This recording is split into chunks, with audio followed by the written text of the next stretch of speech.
Some sports are fortunate to get to be on TV a lot more than others, and those who don't get the television exposure seem to really appreciate what they do get. So yeah, I'm like you, I'm going to give those guys 100% every time I talk with them. Quite possibly, giving is his greatest gift. Whether it's his talents on a TV show or his time at a children's fundraiser, everything Army does is passionate, especially when it comes to the POW MIA campaign. Over 50,000 people lost their lives in Vietnam, and 2,800 are still missing, numbers that are tough to forget. I'm a Vietnam vet. I made it home. I'm very fortunate. I thank God for my freedom. I thank God for the people that helped me get my freedom. I don't take anything for granted.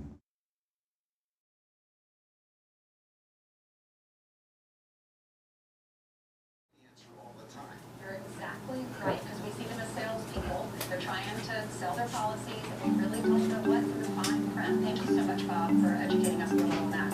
We catch his show. You're welcome. You watch his show. My life consists of getting up early in the morning and going over to a local elementary school and working with the kids over there. They call me Mr. Knuckles, and I get out and give the kids knuckles because I want every kid to have a good day at school. I saw a little girl one day get her coat caught in the door, and it drug her underneath the car and just came within inches of running over her. A mother was talking on the phone, smoking a cigarette, and when that kid shut the door, boom, it's like a starting gun going off. The mother drove away. And I don't know how I did it, but I got over to that car and stopped that mother, and sure, her daughter was okay. And I thought to myself, there's not a thing in the world more important than I could be doing in the morning. Because man, there's nothing in the world like walking into a classroom and seeing some little kid that you know has had a tough way to go, and you run over and you pat him on the head and you say, hey man, way to go, sluggo. I got goosebumps again telling you about it, but it does, it makes it worthwhile. You all got time right there, you better get them going. If I had to sum up my life, I found out that the best part about that I've been able to enjoy is giving something to somebody. That's a pretty simple thing to do, and it doesn't take a whole lot, but it sure pays dividends, pays big dividends.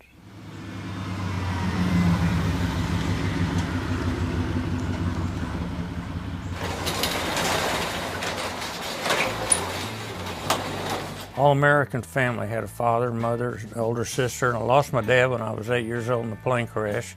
He was a professional pilot. My father rode motorcycles as a young man, so he had a passion for motorsports. When I was 4 or 5, we started going to motorcycle races. So I just developed a habit for it. I liked it. I was with my dad. We were having fun. What else could you ask for? There was a lot of things that I got to do with him. For us, it was sharing the love of motorsport, the sound, the smell, the aroma. It all rolled into a package when somebody said, gentlemen, start your engines. It was a beautiful world.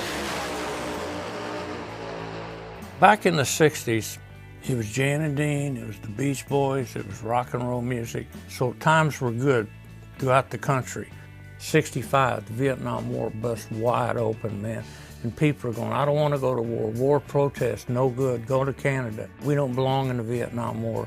It just, the upheaval was just amazing, and it split the country.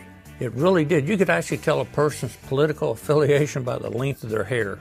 And then it ended up, instead of being Jan and Dean and the Beach Boys and sock hops and surfing safaris, it was 10 years later, let's go burn the courthouse down. So it was a unique 10 years that I had an opportunity to grow up as a young man and to do it in a free country.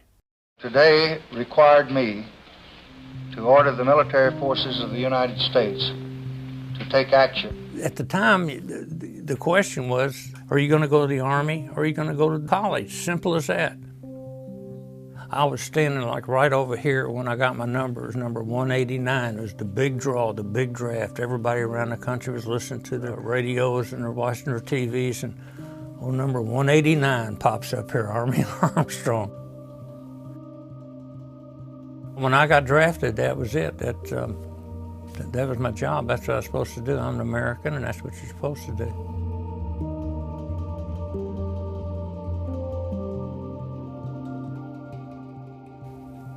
I was scared to death. December the 18th, 1971, we were in a firefight. There's stuff going everywhere. You smell nothing but sulfur. You smell rubber and sulfur and stuff burning and helicopters on fire and AA-type fuel and everything. But I went in to see my first sergeant about 2 in the morning. This had all calmed down. So I went in to see my first sergeant and I was lost. I was 25 years old and I was lost. And I asked him, I said, "Hey, Top, what in the world's going on here? I've been out here trying to fight and kill or maim some person that I don't even know. And he's been trying to do the same thing to me, and he doesn't know me." And I said, "What if we just sat down and just talked to each other? Wouldn't that have been better?"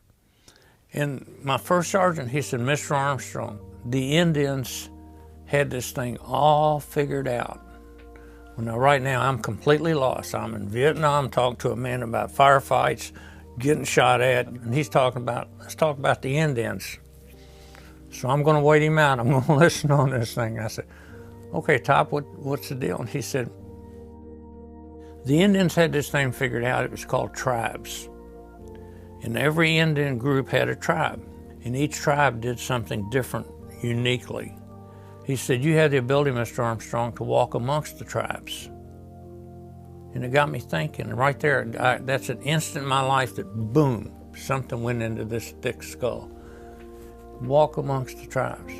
And he said, "Yeah," I said, "you can walk amongst the tribes. And what you can do, and I'm going to ask you to do this," he said, "I'm going to ask you to take something from each tribe and learn something from each tribe you go to. And each tribe you go to where you learn something, go back and teach it to another tribe." That was actually the turning moment in my life, is when he said, walk amongst the tribe and take something from one tribe to the next.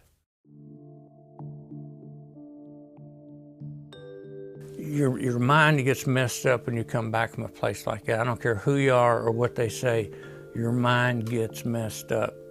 And I wanted to do something good, but I didn't know how to. It's kind of like being in a bag, and you don't know which way to reach to get out, and I didn't know which way to reach. You're so wired, you're so cranked, you're so pumped up that you've got to do something. I had this energy I had to get rid of some way. Well, building the cars is the way I got rid of it. And then when I built the cars, I met friends. And when I met friends, I built more cars and met more friends, and so on and so forth. Then I met friends in other sports, tribes. Then I met friends in other sports, more tribes. And it all kind of came back. The tribes, you're just walking amongst the tribes. That's what I've been doing.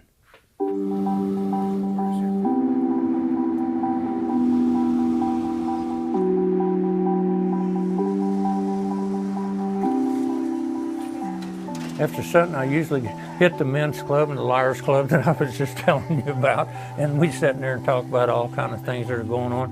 What's Trump up to today? Next subject. What? You think about all the years of fun you had doing this kind of stuff. Oh, man, yeah. I mean, it's been a long time. It's been a long time. I had an opportunity to talk to a lot of people. I've sat there and talked to Toby Keith, where you are right now, and Greg Allman, where you are, just loved every minute of it. How many people can say that about their job? I loved every minute of it. I really have. I can't. You can't? Nope. Didn't love your job? Nope. Only thing is, we couldn't remember how old you were when you started with your brother. It was really funny. I was had just gotten back from Vietnam. I was about right at 30 years old.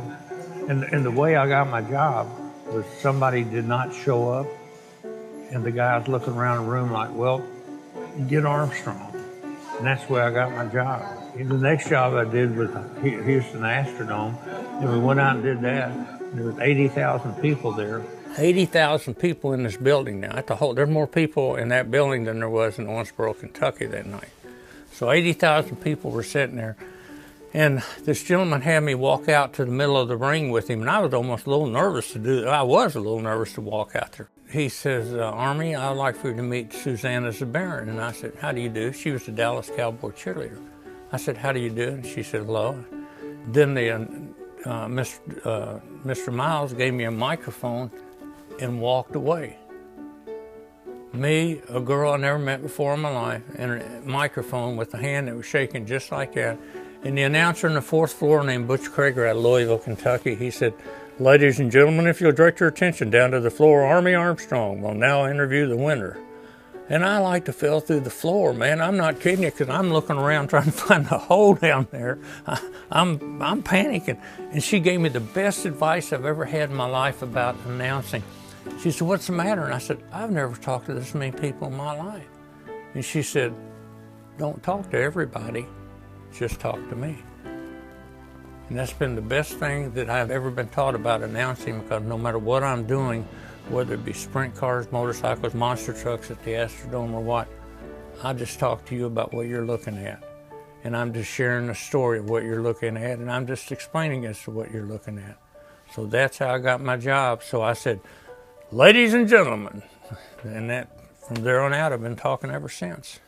We're standing at the starting hole in Indianapolis, Indiana for the monster trucks. I didn't say starting line. There's not a line here. There is a hole. Man, it's miserable weather out here today, and that presents some unique problems, not only for us and the rest of the film crew. We're going to get this thing through for you, but also the driver. I went into Kentucky Motorsport Hall of Fame for being a truck and tractor pull announcer. So I was fortunate to be inducted into the Monster Truck Hall of Fame too. So whatever I got myself involved in, I would put 110% into it. It made me realize that I could do things, and what I could do I enjoyed, and I could learn things, and I enjoyed that too, because the more I enjoyed learning, the more I could spread the news, if you will. The neatest thing you can do is share something. Well, that's what I'm doing. I'm taking what I learned from one tribe, and I'm sharing it with another tribe. And if you do that, no matter what profession you're in, you're going to be happy, because you're giving part of yourself to somebody to make them better. See, I had a dream. I just wasn't aware of what my dream was. And when I figured out what my dream was, man, it just blossomed. Well, we all have a dream, and just figuring out what your dream is, and it'll blossom for you. Wow, in the mud competition could be one of the best races of the year. All the heavy hitters are in town because I've been fortunate to be able to play and sit down at the hands that I've been able to sit down with in my life, and man, I got no complaints whatsoever.